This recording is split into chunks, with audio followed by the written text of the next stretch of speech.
Welcome back, Nerd Squad. So you think you know your superheroes, but do you know which ones came first? And beyond that, do you know which are your favorites from the big two, Marvel and DC, that had their own series first? Today we're going to take a look at some of these superheroes in their own series as we count down the top 10 oldest superhero comics. For the purpose of this list, I also won't be delving into anthologies because while they boast of a collection of some of the oldest heroes in the comic book world, those superheroes had to share the pages of those mags with others, meaning it wasn't the oldest superhero comic specifically, because it wasn't surrounding just them.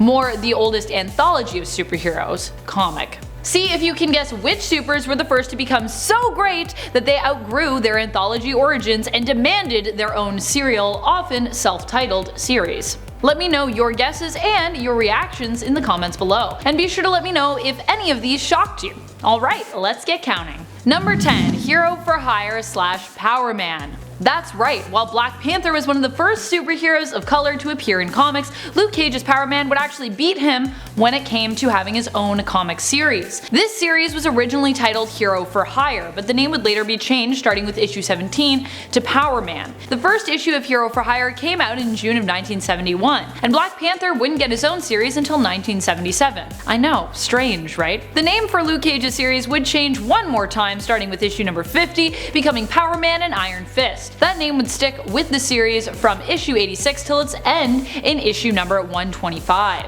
Number 9. The Amazing Spider-Man. When many people think of Marvel Comics, this is often the hero they think of first. The first volume of Amazing Spider-Man would see its very first issue come out in March of 1963, and the first issue was very much an origin story, one that we'd become all too familiar with in the animated series and films to follow about everyone's favorite Spidey-themed hero, Peter Parker's Spider-Man. The series would be a long-standing one and would produce hundreds of issues, and although it has been relaunched, the story of Peter Parker continues to be one that comic book fans everywhere have become obsessed with, making Spider-Man one of the biggest superheroes, especially one of the biggest superheroes to come out of Marvel Comics. Number 8. Fantastic Four. The Human Torch was actually the first character to appear from the Fantastic Four in Marvel Comics number 1 in 1939. Sort of anyways. Marvel Comics was an anthology magazine comprised of various heroes' adventure shorts. I know, I said no anthologies, but I think this is a pretty cool fact. The Human Torch that actually first appeared in Marvel Comics was actually Jim Hammond. Hammond would later be reinvented in the Fantastic Four team as Johnny Storm, Sue's brother, so the character, while different, is even older than the Fantastic Four comics itself,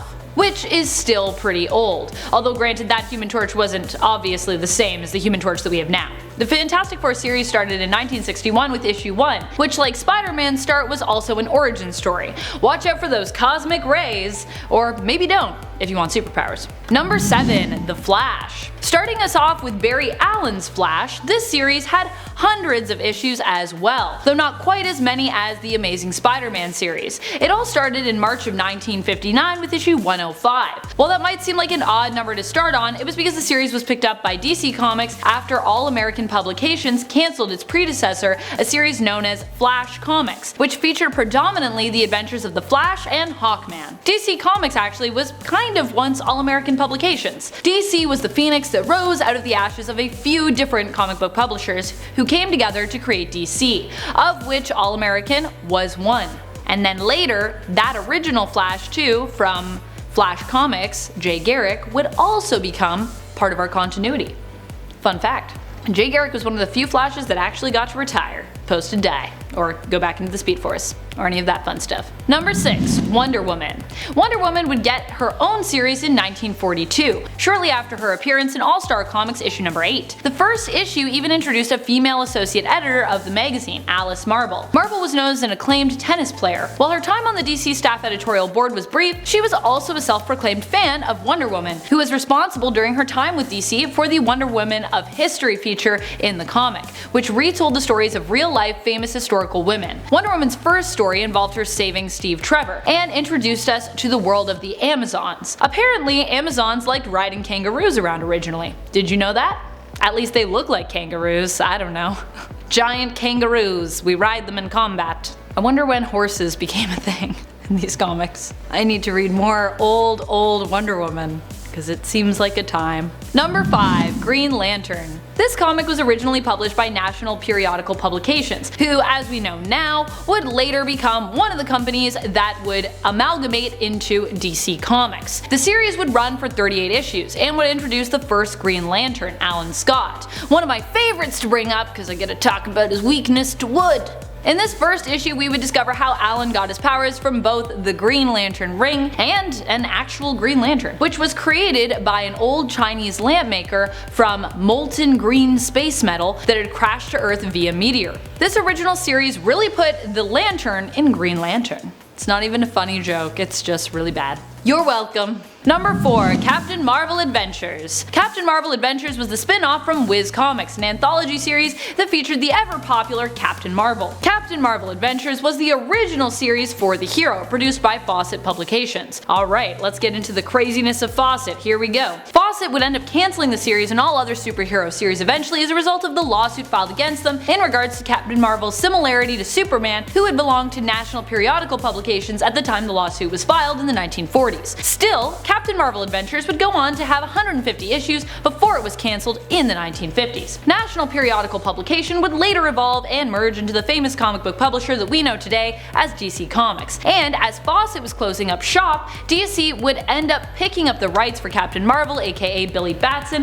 in the 1970s. Captain Marvel under DC would eventually evolve to become Shazam, originally the name of the magician who gave Billy his powers in his origin story in Whiz Comics, although later that magician would have a different name, have no name, all sorts of crazy stuff. The name change happened after Marvel Comics sued DC for rights to the name in regards to their own separate Captain Marvel, who first appeared in the Marvel Superhero series in 1967. Oh, comic book characters and lawsuits. Woo! I hope that clarified some of that crazy lawsuit stuff for you, or made it more confusing. Either way, I hope you learned something. Number 3. Captain America Comics. Captain America was one of the first Marvel heroes to get his own series. Captain America Comics was the original name of the series, and its first issue came out in March of 1941. Unsurprisingly, the cover features Cap punching Hitler in the face, pretty much establishing what kind of hero Steve Rogers would be from day one. The kind of guy that likes to punch Nazis in the face. That's his thing. That was his thing anyways. Then he got frozen in some ice, then he woke up, did some other stuff. You know how it goes. Number 2. Batman. After making his first appearance in the Detective Comics series in issue 27, Batman would shortly after get his own series and go on to be one of the most iconic heroes in comic book history, and obviously one of my favorites. The first issue of Batman came out in March of 1940. It featured an origin story and introduced us to Batman characters who would go on to become some of the most famous, including Robin, James Gordon, Joe Chill, Hugo Strange, Catwoman, and Batman's one true supervillain, the Joker. Number 1. Superman. Superman first appeared in the anthology series Action Comics, and like Batman, he would soon after get a series to call his own. Superman Volume 1 Issue 1 would come out in June of 1939, almost a full year before his future BFF and fellow JLA member Batman. Superman's first issue was the typical origin story fare, but as soon as issue 2, we would also find ourselves introduced to some of Superman's mainstays, mostly in the way of supporting characters. In issue 2, we would meet both Superman's young pal Jimmy Olsen and his future girlfriend slash wife slash baby mama Lois Lane. Slash sometimes she's superwoman herself. That's also happened.